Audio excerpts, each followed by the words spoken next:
શ્રીહરિ કહે જેમાં સરળતા છે તેમાં પ્રગટ હરિ રહે છે. આત્મદર્શીને તે જણાય છે, દેહદર્શીને જળ હોય ત્યાં સ્થળ જણાય. જેનો સરળ સ્વભાવ નથી તે દેહદર્શી હોય છે. ધર્મ, ભક્તિ વગેરે શુભ ગુણ સરળ સ્વભાવમાં નિવાસ કરે છે. જેને સરળ સ્વભાવ નથી તે જ્ઞાન, ભક્તિ આદિક ગુણોને ઠગવા માટે અને કીર્તિ માટે દેખાડે છે. નિષ્કપટ ધર્મ દેખે તેના પર શ્રીહરિ રાજી થાય છે.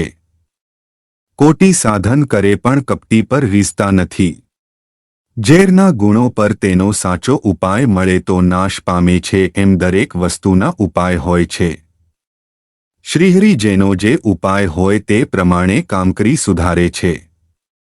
મોક્ષનું કામ તો પ્રત્યક્ષ હરિથી જ થાય છે.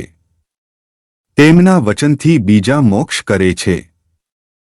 શુભ વિચાર વિના સત્સંગનો યોગ થાય નહીં ને બધી પ્રકારની સંપત્તિઓ ભક્તિમાં વિઘ્ન કરનારી છે ને દુઃખરૂપ છે. એવા શુભ વિચારમાં જેટલો કાળ જાય તેટલો સાર્થક છે. અસારમાં સાર માનીને જેટલું તાન થયું છે તેટલું સારૂપ ભગવાનમાં થાય તો દુઃખ માત્ર નાશ પામે છે.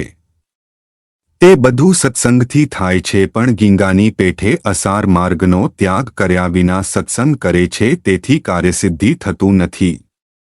જીવનની અર્ધી આયુષ્ય ઊંઘમાં જાય છે અને દિવસો પર દિવસો વ્યર્થ કામમાં ચાલ્યા જાય છે. નિત્ય મોટા થયાનો આનંદ માને છે પણ નજીકમાં મૃત્યુ આવે છે.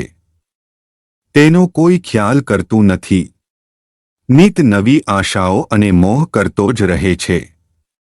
સત્સંગના યોગ વિના મોહરૂપી અજ્ઞાન નાશ પામે તેમ નથી. સત્સંગની સમજણ વિના નામ માત્ર સત્સંગ કરે તો ઘટી જાય છે. જેથી સમજણ હોય તે પ્રમાણે ગુણ આવે છે. સત્સંગના મહિમાનો પાર નથી. અમાયિક પદાર્થ માત્ર સત્સંગમાં રહ્યા છે. જે મોક્ષ કરનારા છે પણ માયિક સમજણવાળાને તે દેખાતા નથી. ક્ષુદ્ર માણસના સંગથી ક્ષુદ્ર સમજ આવે ને ક્ષુદ્ર સત્સંગ થાય તેનાથી પોતાના અંગની વૃદ્ધિ થાય નહીં. ચિંતામણી સમાન સત્સંગ છે. તે જેવી સમજણ હોય તે પ્રમાણે ફળ આપે છે. સત્સંગરૂપી પૂરમાં ભગવાનના અવતાર થાય છે.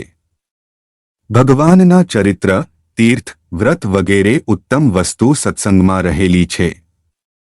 સત્સંગરૂપી નાવમાં બેસીને ભવસાગર તરાય છે. મીન જેવા કામી જીવો ભવસાગરમાં જ આનંદ માને છે. પણ કાળુપી ઢીમર કોઈને દેખાતો નથી. તે વેગથી આવીને કંઠ દબાવે ત્યારે કંઈ ઉપાય રહેતો નથી. સંબંધીઓ 2 દિવસ હાય હોય કરીને ભૂલી જાય છે. સંસારનો બધો સંબંધ એવો છે. પરલોકમાં કોઈ સહાય કરી શકે તેમ નથી. સત્સંગ જ એક ત્યાં સહાયરૂપ થાય છે.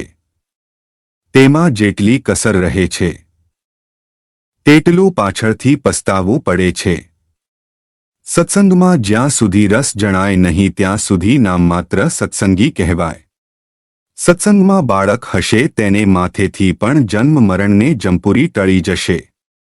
કામ અને માયા તેનું નામ લઈ શકશે નહીં. ભગવાન તેને અમાયિક ભોગધામમાં આપશે. વિધિ નિષેધથી જેટલો બહાર વર્તે છે તેને ભગવાન તથા સુબુદ્ધિ રાજાઓ શિક્ષા કરે છે. શિક્ષા કર્યા વિના મનુષ્ય પશુની પેઠે વર્તે છે. આ લોક પરલોકમાં દુઃખી ન થવાય એમ વર્તે તે મનુષ્ય કહેવાય.